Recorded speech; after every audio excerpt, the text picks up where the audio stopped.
سنت اعمال کو دیکھیں، عبادات کو دیکھیں، اور میرے بھائیوں میری بہنوں، فرض نمازیں تو الگ رہیں، فرض نمازوں کی قضا کا تم حضور کے زمانے میں منافق بھی تصور نہیں کر سکتا تھا۔ نمازوں کو چھوڑیے، بعض احادیث میں آتا ہے کہ منافق بھی جماعت کی نماز چھوڑنے کا تصور نہیں کر سکتا تھا، وہ بھی مجبور تھے جماعت کے ساتھ نماز پڑھنے پر۔ فرض نمازیں تو الگ رہیں، نوافل کی ادائیگی، بالخصوص تہجد کی ادائیگی، راتیں گونجتی تھیں قرآن کریم کی تلاوت سے، راتیں آباد تھیں ان کی دعاؤں سے اور ان کی گریہ و بکا سے، اور اس کی گواہی خود اللہ نے دی۔ اللہ نے فرمایا کانوا قلیلا من اللیل ما یہجعون وبالاسحار ہم یستغفرون، راتوں کو بہت کم سوتے ہیں، سحری کے وقت استغفار کرتے ہیں۔ کہاں وہ جو تہجد کا بھی اہتمام کرتے تھے، اور کہاں وہ عشق رسول کے نام پر محفلیں برپا کرنے والے کہ جو فجر کی نماز تک قضا کر جاتے ہیں۔ میں نے سیرت النبی کے عنوان سے منعقد ہونے والے پروگراموں میں خود دیکھا فجر کی نماز قضا کی جا رہی ہے، محض دکھاوے کے لیے اور مخالف فرقے پر اپنی برتری ثابت کرنے کے لیے پروگرام کو طول دیا جاتا ہے، حتیٰ کہ فجر تک لے جاتے ہیں اور فجر کی نماز کے وقت سو جاتے ہیں۔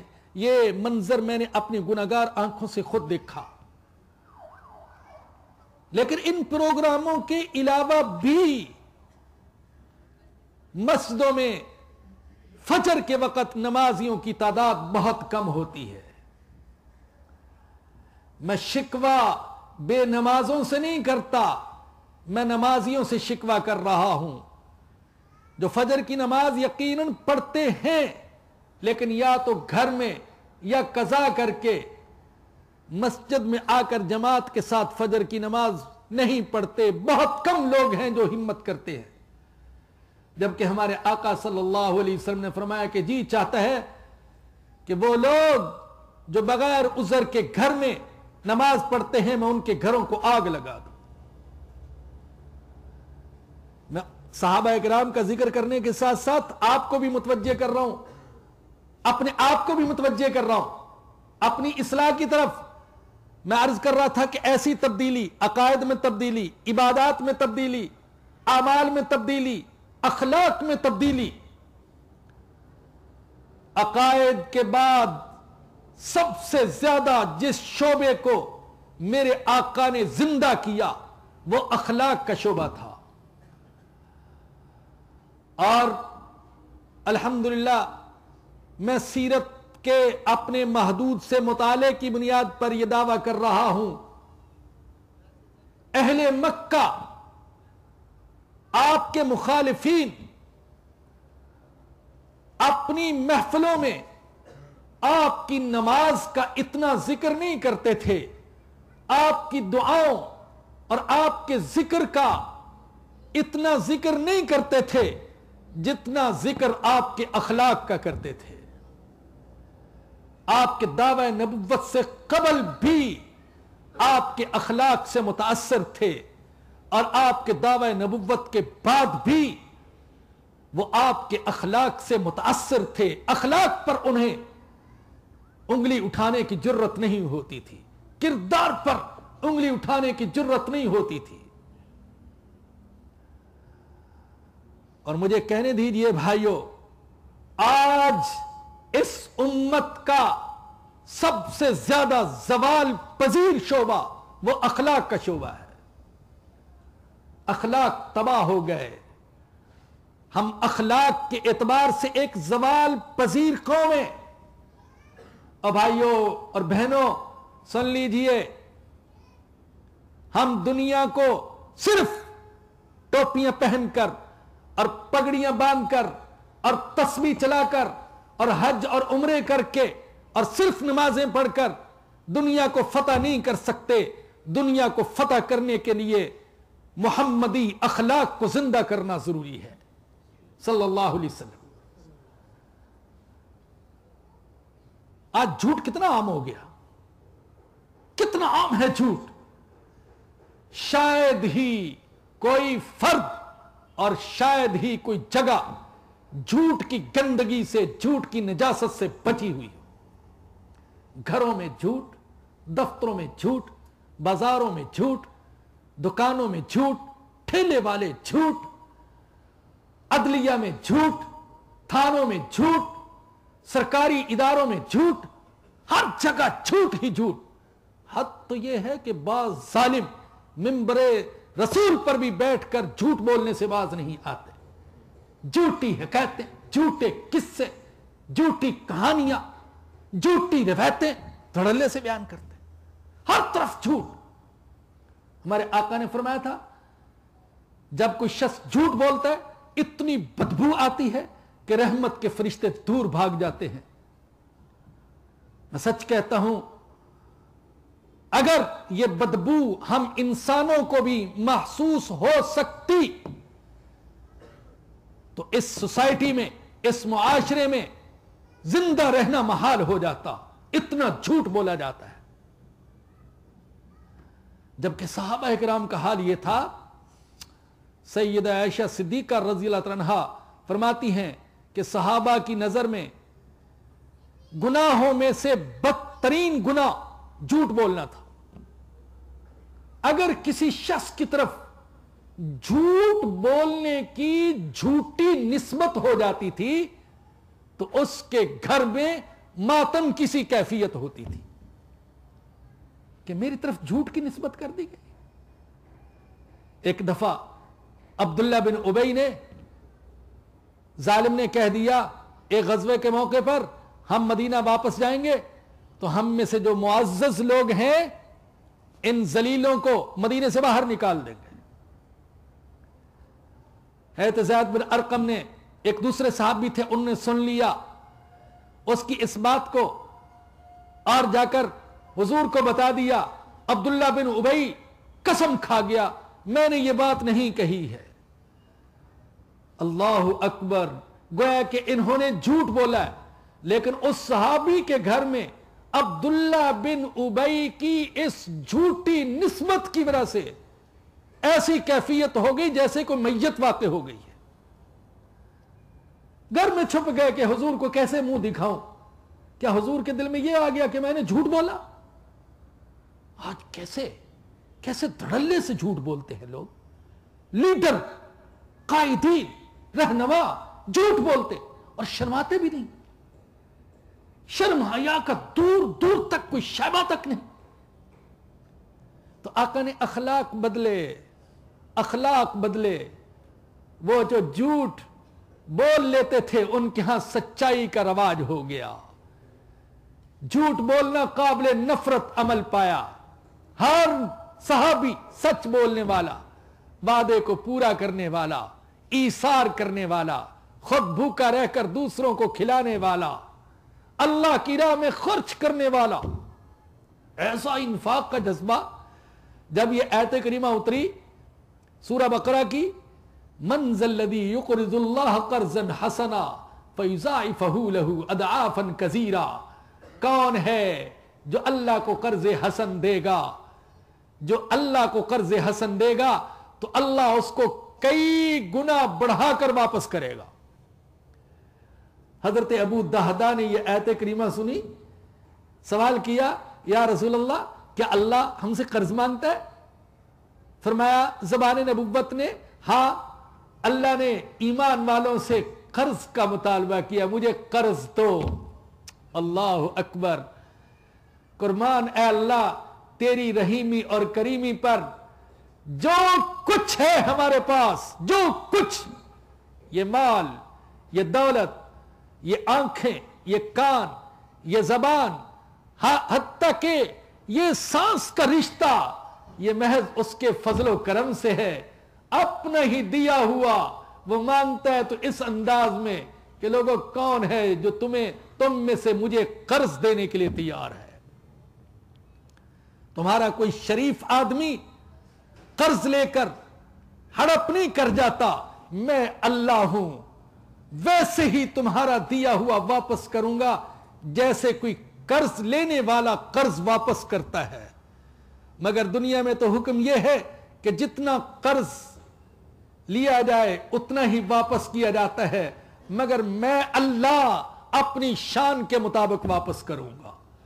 تم اپنی استطاعت کے مطابق دو، میں اپنی شان کے مطابق واپس کروں گا، کئی گنا بڑھا کر۔ تو حضور نے فرمایا ہاں ابو دہدا، اللہ قرض مانگ رہا ہے۔ کھجوریں پکنے کے دن تھے، اور جب کھجوریں پکتی تھی تو عرب اپنے اہل و عیال کو اپنے باغات میں لے جاتے تھے۔ حضرت ابو دہدا کے بچے بھی باغ میں تھے، 600 کھجوروں کا باغ، اور اہل و عیال اندر، نہیں میرے اللہ کا ہو گیا۔ ایسے اخلاق بدلے، ایسے اخلاق بدلے کہ سب کچھ اللہ کی راہ میں قربان کرنے کے لیے تیار۔ انفاق کا جذبہ، جہاد کا جذبہ، کیسا جہاد کا جذبہ! حضرت ابو ایوب انصاری رضی اللہ تعالیٰ عنہ میزبان رسول جب تک زندہ رہے، حضور کی زندگی میں جب تک حضور زندہ رہے ہر غزوے میں شریک ہوتے رہے۔ جب حضور انتقال کر گئے پھر بھی جہاد کو نہیں چھوڑا۔ 80 سال کی عمر تھی جب قسطنطنیہ کا سفر کیا ہے۔ بیمار تھے، راستے میں انہیں یقین آ گیا کہ مجھے موت آ جائے گی۔ ساتھیوں کو تاکید کی میری لاش کو چھوڑ کر نہ جانا، اگر میں انتقال کر جاؤں تو میری لاش کو بھی اللہ کی راہ میں چلاتے ہوئے لے جانا اور فصیل شہر کے پاس جا کر دفن کرنا۔ کہاں وہ لوگ تھے جن کی لاشیں بھی اللہ کی راہ میں چلتی تھیں، اور کہاں وہ جو زندہ ہیں مگر زمین پر چلتے پھرتے لاشوں کی طرح ہیں۔ چلتے پھرتے لاشیں، کیا ہم چلتے پھرتے لاشیں نہیں؟ ہماری بہن، ہماری بیٹی عافیہ صدیقی بے گناہ، سراسر بے گناہ، امریکی سامراج کے قبضے میں ہے، اور 56 کے قریب اسلامی ملکوں کے راجے مہاراجے اس کو چھڑا نہیں سکے۔ اور دوسری طرف 3 دہاڑے قتل کرنے والا، پاکستانیوں کا قتل کرنے والا امریکی درندہ، اسے رہا کرنے کے لیے پاکستان پر ہر دباؤ ڈالا جا رہا ہے۔ چلتے پھرتے لاشیں۔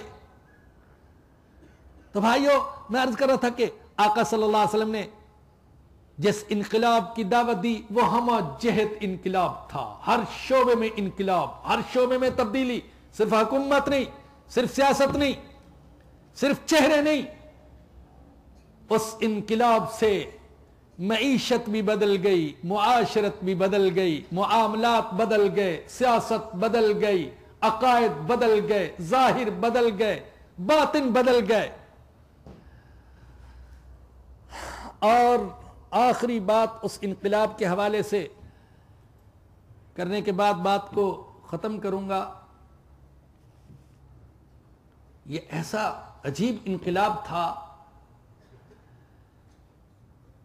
کہ ویسے تو اسلام دشمنوں نے اور پیغمبر اسلام کے دشمنوں نے یہ پروپیگنڈا کر رکھا ہے کہ اسلام تلوار کے زور پر پھیلا، اور معاذ اللہ محمد بہت بڑے خون ریز اور دہشت گرد تھے۔ مجھے یہ الفاظ کہتے ہوئے یاد آ رہا ہے، مولانا عبد الماجد دریابادی صاحب، آپ نے نام سنا ہوگا، ان کی بہت ساری کتابیں، تفسیر بھی ہے، انگریزی میں بھی، اردو میں بھی، اور مجھے بہت پسند ہے۔ لیکن مولانا ایک زمانے میں قرآن سے، دین سے، ایمان سے بالکل بیزار ہو گئے تھے، ملحد ہو گئے۔ انہوں نے پھر اپنے الحاد کا قصہ بھی لکھا ہے، کئی اسباب بیان کیے۔ میں ایک بات عرض کر رہا ہوں، کہہ رہے ہیں کہ صورت اس وقت یہ بن گئی تھی کہ انگریزی میں لکھنے والے مصنفین کی دھاک دل دماغ پر بیٹھی ہوئی تھی اور دل کہتا تھا کہ جو کچھ کہتے ہیں یہ وہ سچ ہوتا ہے. تو کہتے ہیں ایک دفعہ میں نے ایک انسائکلوپیڈیا دیکھا اور اس میں حضور اکرم صلی اللہ علیہ وسلم کی ایک تصویر دیکھی، کلمی تصویر، اور تصویر کے نیچے پورا حوالہ بھی لکھا ہوا تھا کہ یہ کہاں سے حاصل کی گئی ہے. اور چونکہ دل دماغ تو پہلے ہی مرعوب تھا، دل نے گواہی دی کہ واقعی لکھنے والے نے سچ لکھا ہے، یہ حقیقی تصویر ہے محمد کی صلی اللہ علیہ وسلم. اور معاذ اللہ تصویر کیسی تھی؟ مولانا عبد الماجد لکھتے ہیں نقل کفر کفر نہ باشد، تصویر کو دیکھ کر اندازہ ہوتا تھا کہ معاذ اللہ یہ کسی شریف انسان کی تصویر نہیں بلکہ ایسے وحشی اور خون کے پیاسے انسان کی تصویر ہے جو ہر وقت لڑنے مرنے پر آمادہ ہے، ہونٹ بھجے ہوئے، آنکھیں شعلے برساتی ہوئی اور ماتھے پر بل پڑے ہوئے اور تلوار اور نیزے وہ لٹکائے ہوئے. تو میرے دل نے کہا یہ جو رحمت للعالمین کہا جاتا ہے یہ تو سب مولویوں کی باتیں ہیں، جھوٹے قصے کہانیاں ہیں. حقیقت تو آج کھلی ہے کہ محمد حقیقت میں کیا تھا صلی اللہ علیہ وسلم.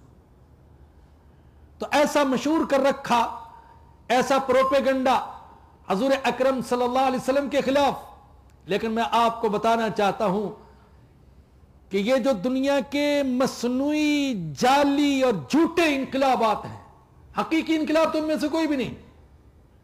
ان انقلابات کے مقابلے میں جو حقیقی انقلاب حضرت محمد الرسول اللہ صلی اللہ علیہ وسلم کے ہاتھوں برپا ہوا، تو 10 سالہ مکی زندگی میں جتنے بھی غزوات ہوئے ہیں، سیرت نگاروں میں لکھے کہ دونوں طرف کے جو حضرات قتل اور شہید ہوئے، یعنی مسلمان بھی اور کفار بھی، ان کی تعداد 1018 سے زیادہ نہیں تھی. کل 1018 انسانوں کا خون بہا اور دنیا کو کیا ملا؟ دنیا کو ایمان ملا، عقیدہ توحید ملا، دنیا کو قرآن ملا، اللہ کی بندگی کا سبق ملا، دنیا کو امن ملا، تحفظ ملا، معاشی خوشحالی ملی، عورت کو حقوق ملے، یتیم کو حقوق ملے، کمزوروں کو اٹھایا گیا، مظلوموں کو عزت کی جگہ دی گئی، ظالموں کی گردنیں ٹوٹی، ہر نظام ٹوٹ پھوٹ کر رہ گیا. 10 لاکھ مربع میل کے علاقے میں توحید کا جھنڈا لہرایا، ایمان کا جھنڈا لہرایا. 274 مربع میل فی دن کے حساب سے فتوحات ہوئی ہیں، لیکن کتنے انسانوں کا قتل؟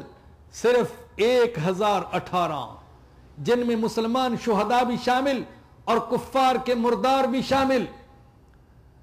مگر یہ جو مغرب کے درندے ہیں جو ہمارے آقا صلی اللہ علیہ وسلم کو معاذ اللہ ایک خون خار انسان کے روپ کے طور پر پیش کرتے ہیں، معاذ اللہ ان کا کردار کیا ہے؟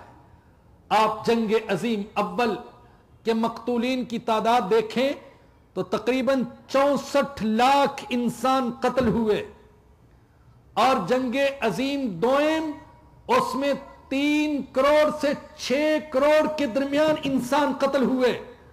اور پھر افغانستان میں اور عراق میں لاکھوں انسانوں کا خون بہایا جا چکا، کروڑوں انسانوں کا خون بہایا گیا، لاکھوں بیٹیوں بہنوں کی عزتیں لوٹی گئی، ہزاروں شہر ملیا میٹ کر دیے گئے.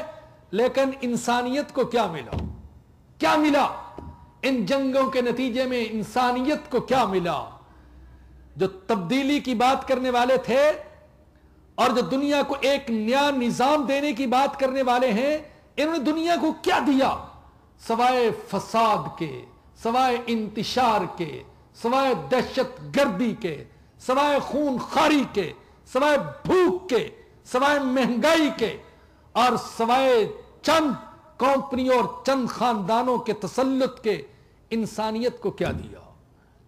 تو میرے بھائیوں، میری بہنوں، عرض یہ کر رہا تھا، حقیقی انقلاب بس وہ ہے جو حضور اکرم صلی اللہ علیہ وسلم کے ہاتھوں دنیا کو نصیب ہوا۔ لیکن یہاں یہ عرض کرنا چاہتا ہوں کہ یہ انقلاب، سیاسی سطح پر انقلاب، عوامی سطح پر انقلاب، حکومتی سطح پر انقلاب، عالمی سطح پر انقلاب برپا نہیں ہو سکتا جب تک میرے اندر انقلاب برپا نہیں ہوگا، جب تک آپ کے اندر انقلاب برپا نہیں ہوگا، جب تک ہمارے گھر میں، ہماری دکان میں، ہماری فیکٹری میں انقلاب نہیں آئے گا تو یہ انقلاب کی باتیں ڈائیلاگ ہی رہیں گے، انقلاب نہیں آ سکے گا۔ میں اس وقت سیاست بدلنے کی پوزیشن میں نہیں ہوں، حکومت بدلنے کی پوزیشن میں نہیں ہوں، خلافت کا نظام قائم کرنے کی پوزیشن میں نہیں ہوں۔ آواز لگا سکتا ہوں اور انشاءاللہ لگاتے رہیں گے۔ میں اس تبدیلی کی پوزیشن میں نہیں، لیکن میں اپنے اندر تبدیلی لانے کی پوزیشن میں ہوں۔ میں خود اپنے آپ کو بدل سکتا ہوں، اپنے اخلاق بدل سکتا ہوں، اپنے دن بدل سکتا ہوں، اپنی راتیں بدل سکتا ہوں، اپنے گھر کو بدل سکتا ہوں، اپنے گھر میں اللہ کے حکموں کو زندہ کر سکتا ہوں، نبی کی سنتوں کو زندہ کر سکتا ہوں۔ میں آج کے اس اجتماع کے شرکاء، خواہ وہ حضرات ہیں خواہ وہ خواتین، بلکہ خاص طور پر خواتین سے درخواست کروں گا کہ خدا را اپنے گھروں میں انقلاب برپا کیجئے۔ جب تک ہم نہیں بدلیں گے، ہمارے گھر نہیں بدلیں گے، ہماری آہیں بے اثر رہیں گی، ہماری دعائیں قبول نہیں ہوں گی، یہ ظالم درندے عالم اسلام پر چھائے رہیں گے، ان کے چہرے بدلتے رہیں گے اور بدلتے رہے۔